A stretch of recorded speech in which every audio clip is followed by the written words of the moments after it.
Hi எல்லோரும் எப்படி இருக்கீங்க? இன்றைக்கி ஒரு மார்னிங் ரொட்டீன் ஷேர் பண்ணியிருக்கேன். இன்றைக்கி என்னவோ காலைல ஏஞ்சிக்கும் போதே இன்னும் கொஞ்சம் நேரம் தூங்கினா நல்லாயிருக்குன்ற மாதிரி தான் இருந்தது.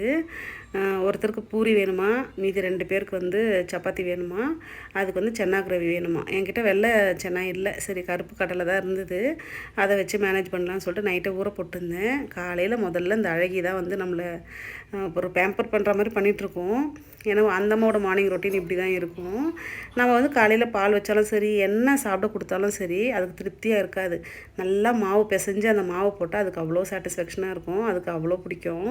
சப்பாத்திக்கு மாவு பிசையும் போது எண்ணெய் நெய் எதுவுமே சேர்க்க வேணாம், நல்லா அடித்து கொஞ்சம் நேரம் டைம் எடுத்து பிசைஞ்சோன்னா ரொம்ப சாஃப்டாக வரும். நான் ஊரெல்லாம் கூட வைக்க மாட்டேன், சில நேரம் அப்படியே பிசைஞ்சு அப்படியே கூட சப்பாத்தி பண்ணிவிடுவேன். ஃபஸ்ட்டு சென்னா கிரேவிக்கு கொஞ்சமாக அந்த ஊற வச்ச சென்னாவும் சேர்த்துட்டு, அது கூட ஒரு பட்டை 2 பிரியாணி இலையும் சேர்த்துட்டு லைட்டாக உப்பு சேர்த்து வேக வச்சு எடுத்துக்கலாம். இப்போ ஒரு மிக்ஸி ஜாரில் கொஞ்சமாக கொத்தமல்லி, ஒரே ஒரு பச்சை மிளகா 2 போட்டாலும் நல்லாயிருக்கும். குழந்தைங்களுக்குன்றனால ஒன்றே ஒன்று ஆட் பண்ணியிருக்கேன். கொஞ்சமாக தனி மிளகாய் தூள், மஞ்சள் தூள், கொஞ்சம் கரம் மசாலா, உப்பு சேர்த்து ஃபைனாக அரைச்சி எடுத்துக்கலாம். இப்போ தாளிப்புக்கு கொஞ்சமாக எண்ணெய் சேர்த்துருக்கேன். சேர்த்துட்டு சீரகம் மட்டும்தான் போட்டிருக்கேன். போட்டு சாப் பண்ண ஆனியனும் போட்டு நல்லா பொன்னிறமாகிற வரைக்கும் வதக்கிக்கலாம்.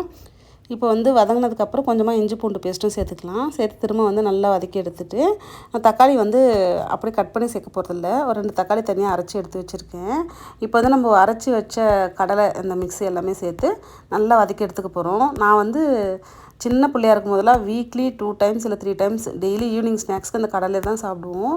ஆனால் குட்டீஸ் அதை சாப்பிடவே மாட்டாங்க, எப்படி கொடுத்தாலும் சாப்பிட மாட்டாங்க. அதனால தான் நான் இந்த மாதிரி அரைச்சி சேர்த்துறது. இப்போ என்ன பண்ணுவீங்க, கண்டுபிடிக்க மாட்டிங்களா அப்படின்ற மாதிரி. அரைச்சி வச்சுருக்க தக்காளி பேஸ்ட்டும் சேர்த்து நல்லா வதக்கி எடுத்துக்கலாம். நல்லா பச்சை வாசனை போனதுக்கப்புறம் வேக வச்ச கடலையும் தண்ணியோடு சேர்த்துக்கலாம். கொஞ்சம் தண்ணியாக இருந்துச்சுன்னா இட்லி தோசைக்கு ரொம்ப சூப்பராக இருக்கும். நம்ம கடலையை அரைச்சி சேர்த்ததுனால ஆறி வரும்போது கொஞ்சம் திக்னஸ் ஆகும். அதனால தான் தண்ணி கொஞ்சம் தாராளமாக வச்சுருக்கேன். மூடி போட்டு நல்லா கொதிக்க வச்சதுக்கப்புறம் இந்த மாதிரி தான் இருக்கும். சப்பாத்திக்கு ரொம்ப டேஸ்ட்டாக இருக்கும். ஷாஷுக்கு சப்பாத்தி, மோக்ஷித்துக்கு பூரி, கொஞ்சமாக ப்ளம்ஸ் இருந்துச்சு, அதையும் கட் பண்ணி வச்சுக்கிட்டேன். லஞ்ச் பாக்ஸ் பேக் பண்ணி வச்சுட்டாவே பாதி வேலை முடிஞ்சிடும். இவங்க 10:30க்கெலாம் சாப்பிட்ருவாங்க. லஞ்ச் வீட்டுக்கு தான் சாப்பிடுவாங்க. லஞ்ச் பாக்ஸ் ரொம்ப சிம்பிளாகவும் இருக்கணும், டேஸ்டியாகவும் இருக்கணும். அப்படி தான் ப்ரிப்பேர் பண்ணுவேன். அப்போ தான் காலி பண்ணிவிட்டு வருவாங்க. நமக்கும் ரொம்ப சாட்டிஸ்ஃபேக்ஷனாக இருக்கும்.